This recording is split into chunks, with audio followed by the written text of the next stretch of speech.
लेकिन आज तक हमने ये चीज़ नहीं की और हम बिल्कुल जो होता है ना हमारी वीडियो में ये चीज़ होती है, जो होता है लाइव होता है, रियलिटी होता है। और ज़्यादातर लोग ये गलती कर रहे हैं, गलती नहीं कर रहे, वो आप अपने लिए ठीक कर रहे हैं, लेकिन क्या है कि आपको उसमें मतलब बहकावे में रख रहे हैं। अब क्या है, चलिए मैं आपको दिखाता हूँ। ये हमारे पास यहाँ पे इंडोर की पीसीबी है या आउटडोर की पीसीबी और ये गोदरेज एसी के अंदर लगी हुई है। एसी के अंदर चाहे कोई सी भी लगे हो, वोल्टास हो, गोदरेज हो, कैरियर हो, पैनासोनिक, बहुत से। अब उसके अंदर एक एरर ऐसा होता है जो कि वो रिपेयर होना पॉसिबल नहीं होता है कुछ कंडीशन में। अब ये गोदरेज की है, ठीक है? इसके अंदर एक एरर है, वो रिपेयर पॉसिबल नहीं है और उसमें क्या है कि इंडोर आउटडोर पीसीबी कस्टमर खोल के जाता है, लेकिन पता नहीं होता फॉल्ट है कहाँ। तो देखो दोस्तों, इसमें क्या है कि जैसे मैं पीसीबी को ऑन करता हूँ, ऑन होने के बाद आप यहाँ पे देखेंगे, जैसे पीसीबी ऑन हुई, ऑन होने के बाद यहाँ पे आ गया डबल ई। ये देखिए डबल ई एरर आ रहा है, साफ आपको दिखाई दे रहा है। अब इसमें आप इसे ऑन कर लो, ये देखो मैं दिखा देता हूँ।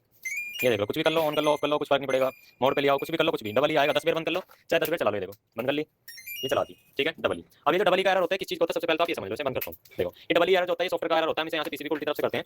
ये देखो मैं इसको यहाँ से आपको दिखा दे रहा हूँ। ये दे रखा 25 नंबर आपकी आउटडोर की जो पीसीबी को ब्लिंक करेगी, यहाँ पे लिखा है IDU यानी कि इंडोर यूनिट जो है इसकी ईप्रोम फॉल्ट। अब दोस्तों अगर इसमें ईप्रोम हो यानी कि सॉफ्टवेयर का दिक्कत है, अब इसमें ईप्रोम होगी तभी तो सॉफ्टवेयर होंगे इसके अंदर। क्योंकि दोस्तों कुछ ही पीसीबी हैं जिनके अंदर ईप्रोम होती है, तो उस पर आप उसे हटाओ और राइट करो और वापसी में डाल दो। सेम सॉफ्टवेयर लेकर के कहीं से भी जैसे मिलते हैं पीसीबी से ले लो या पुराने ले लो। लेकिन अगर उसमें ईप्रोम ही ना हो फिर आप कहाँ से सॉफ्टवेयर डालोगे? तो यही चीज़ यूट्यूब पे दिखाते हैं, क्या करते हैं इनके वो खोलते हैं, मेन आईसी बदलते हैं, वोल्टेज चेक करते हैं। भाई जब सारी वोल्टेज में ओके आ रही हो ना तभी पीसीबी ऑन होती है, तभी हमारी मेन आईसी तक वोल्टेज जाती है, जब भी ऑन होती है। और इसमें क्या है, ई का एरर आ रहा है तो सॉफ्टवेयर की दिक्कत है, 100 के 100% सॉफ्टवेयर की दिक्कत है। तो इस पीसीबी में सॉफ्टवेयर का चलिए मैं दिखा देता हूँ। ये देखो पहले क्या होता था, पीसीबी में यहाँ पे ईप्रोम लगी होती थी, यहाँ पे ई ईप्रोम यहाँ, और यहीं के यहीं इसी का जो कनेक्टर यहाँ पे लगा हुआ है ये देख सकते हैं ई, ये डबल ई लिख रहा है, HDA SCL SG ग्राउंड और 5 वोल्ट। यहाँ से इसमें राइट होके यहाँ पे भी कनेक्टर लग के सॉफ्टवेयर डल जाता था।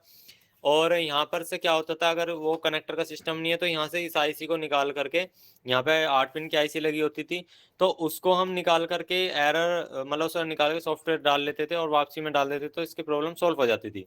लेकिन अब क्या कर दिया, इस आईसी को हटा करके अंदर ये जो मेन आईसी है इसके अंदर ही यहाँ पे सॉफ्टवेयर कर दिए। अब अगर हम इसकी RX TX पिन और यहाँ पे मतलब इसमें सॉफ्टवेयर डालने की कोशिश भी करें तो MCU डेड हो जाएगा। ये फिर ऐसा भी नहीं चलेगा क्योंकि इसमें कोई पिन आउट का कोई खेल नहीं है, क्योंकि एक तो इस पे नंबर सही से नहीं दिखाई दिया, किसी वजह से आपने पिन आउट निकाल भी ली तो इस मेन आईसी का अभी तक सॉफ्टवेयर करना पॉसिबल नहीं है अभी तक फिलहाल जो है। आगे आ जाए वो बात अलग है, क्योंकि टेक्नोलॉजी जैसे जैसे बढ़ रही है उस हिसाब से कंपनी क्या चाहती है, पीसीबी रिपेयर ना हो सीधी चेंज हो। तो उन्होंने क्या करा, यहाँ से सॉफ्टवेयर की जो आईसी है उसे हटा करके यहाँ पे मेन आईसी के अंदर ही सॉफ्टवेयर कर दिए। तो यहाँ पे हमारे सॉफ्टवेयर करने इस वाले में पॉसिबल नहीं है। अब यहाँ पे क्या करते हैं बहुत से भाई, देखो मैं आपको करके दिखाता हूँ लाइव, वे करेंगे आपको सामने धोखाधड़ी। ये उठाई मैंने यहाँ से पीसीबी, देख सकते हैं बिल्कुल सेम पीसीबी है, और ये उठाई मैंने भाई इंडोर की पीसीबी बिल्कुल सेम यहाँ से। तो देख सकते हैं ये पीसीबी मैंने कर दी यहाँ से बिल्कुल अलग। अब आपके सामने ये देखिए दूसरी पीसीबी आ गई, आपको देखने में लग रहा है कि हाँ भाई सब कुछ ठीक है, वही पीसीबी है और ये पीसीबी बिल्कुल ओके कंडीशन में है। तो मैं आपको दिखा देना चाहता हूँ ये ओके है, तो इससे सोचेंगे कि हाँ भाई इनका फॉल्ट क्लियर हो गया होगा।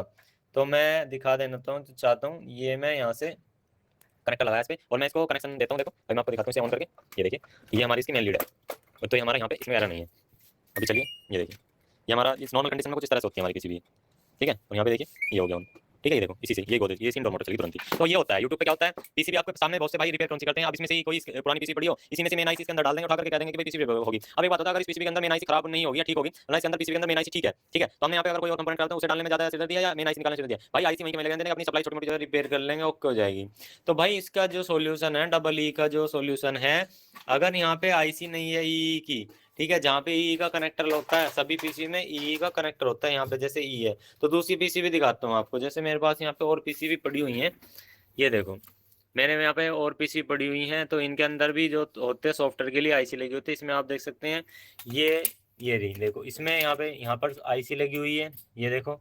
और यहाँ पे साफ साफ लिखा हुआ है ईप्रोम, ये देखो इस 8 पिन के आईसी के ऊपर लिखा हुआ ई प्रोम, ये प्रोम की आईसी इसमें ये वाली है, ये एलजी की पीसीबी है। तो यहाँ पे पीसीबी और भी मेरे पास पड़ी हुई है कंपनी की, तो मैंने आपको दिखाना चाहा। तो दोस्तों जो जिसके अंदर ईप्रोम होगी उसमें आप सॉफ्टवेयर कर सकते हो, जिसमें ईप्रोम नहीं है फिलहाल उसके अंदर अभी सॉफ्टवेयर नहीं कर सकते। अभी की हमारा जो स्टेटस है रिपोर्ट ये है, मैंने वीडियो में बताना चाहा यही था कि जो अब की जो ज़्यादा पीसीबी आ रहे हैं उसमें ई का फॉल्ट जो है वो आसानी से सॉल्व नहीं हो सकता। आगे आपका इस चीज़ का सोल्यूशन आ जाए, कुछ ना कुछ सोल्यूशन निकल जाए तो आपको बताएंगे।